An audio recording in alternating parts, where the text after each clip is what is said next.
Oke, mari kita bedah sama-sama. Sadar atau enggak, di balik setiap aplikasi yang kita buka setiap hari, ada sebuah struktur yang jadi otaknya, yang ngatur semuanya. Nah, kali ini kita akan mengungkap tulang punggung dari banyak sekali pengalaman digital yang kita nikmati. Coba deh pikirin sebentar. Setiap kali Anda buka Spotify, playlist lagu Anda selalu urut. Buka Instagram, story teman-teman Anda juga berjejer rapi. Atau bahkan riwayat video yang Anda tonton di YouTube. Semuanya tampil begitu teratur. Pertanyaannya, gimana caranya semua itu bisa terjadi? Nah, ini dia jawabannya. Rahasianya adalah sebuah konsep yang namanya array. Mungkin kedengarannya agak teknis ya, tapi percaya deh, konsep di baliknya itu sebenarnya sangat sederhana dan jadi fondasi dari begitu banyak hal yang kita pakai sehari-hari. Biar benar-benar kebayang, kita mulai dari tempat yang paling kita kenal aja. Aplikasi-aplikasi di ponsel kita. Kita bakal lihat gimana array ini bekerja di balik layar. Array ini ada di mana-mana loh, dari urutan story Instagram, daftar produk yang Anda scroll di Shopee, riwayat video di YouTube, sampai playlist andalan di Spotify. Pada dasarnya, semua itu adalah array yang lagi bekerja keras di belakang layar. Jadi, poin kuncinya di sini, setiap kali programmer butuh mengelola sebuah daftar data yang harus punya urutan, entah itu urutan lagu, video, atau produk, hampir bisa dipastikan array jadi pilihan pertama mereka. Oke, sekarang kita tahu di mana array dipakai. Di bagian kedua ini, yuk kita coba buka si kotak ajaib ini dan kita bedah lebih dalam lagi biar kita ngerti apa sih sebenarnya array itu. Analogi paling gampang buat ngebayangin array itu ya rak sepatu. Bayangin deh Anda punya rak sepatu yang slot-slotnya udah dikasih nomor. Nah, setiap slot cuma bisa diisi sama satu pasang sepatu. Rapi dan terorganisir banget kan?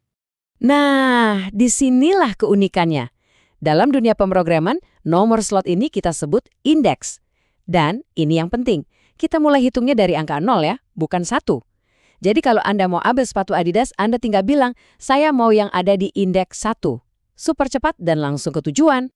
Oke, dari analogi rak sepatu tadi, sekarang kita beralih ke definisi teknisnya. Jadi, array itu adalah struktur data yang isinya adalah kumpulan elemen, misalnya daftar lagu, yang tipe datanya harus sama semua, dan disimpannya itu berjejaran di dalam memori komputer. Kata kuncinya ada dua, tipe data sama dan lokasi berurutan.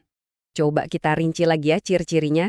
Pertama, semua isinya harus sejenis. Anda nggak bisa campur aduk angka sama teks dalam satu array. Kedua, urutannya itu penting banget.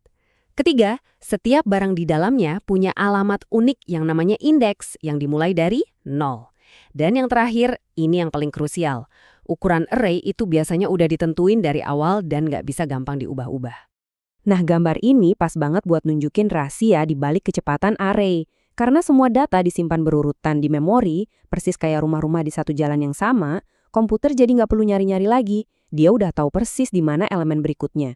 Makanya aksesnya bisa super efisien. Kita udah tahu apa itu array dan kenapa dia bisa cepet banget. Nah, sekarang di bagian ketiga, kita bakal lihat gimana cara kita berinteraksi sama si kotak ini. Operasi apa aja sih yang bisa kita lakuin? Nah, ini inti dari kelebihan dan kekurangan sebuah array.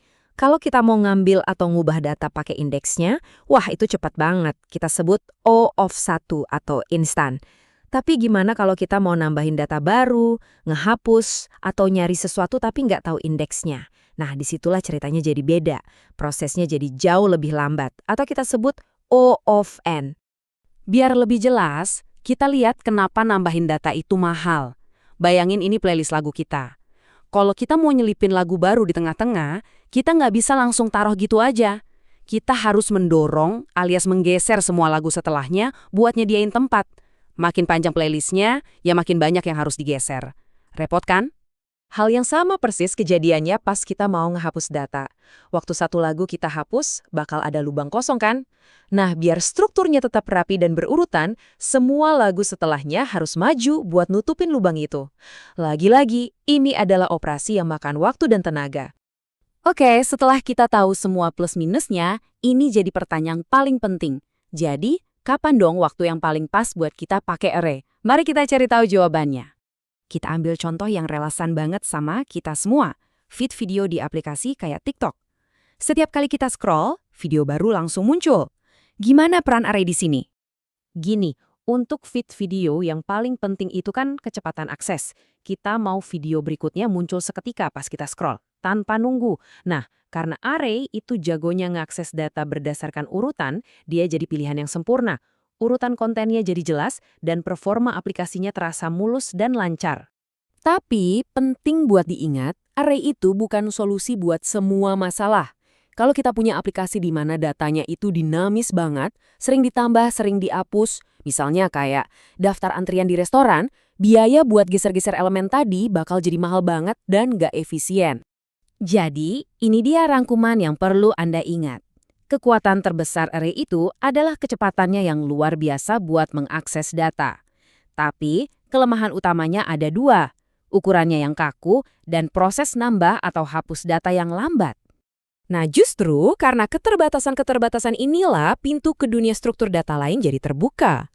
Struktur data seperti linked list, stack, dan queue itu diciptakan secara spesifik untuk mengatasi kelemahan array, terutama untuk kasus di mana datanya sangat dinamis. Dan ini membawa kita ke sebuah kesimpulan penting. Data yang besar membutuhkan struktur yang tepat. Ini artinya, memilih alat yang salah untuk sebuah pekerjaan bisa menyebabkan aplikasi jadi lambat, boros, dan nggak efisien. Jadi, apa intinya? Memahami cara kerja array, apa kelebihan dan kekurangannya, itu adalah langkah fundamental. Ini bukan sekedar teori loh, ini adalah fondasi untuk bisa membangun perangkat lunak yang lebih baik, lebih cepat, dan lebih andal di masa depan.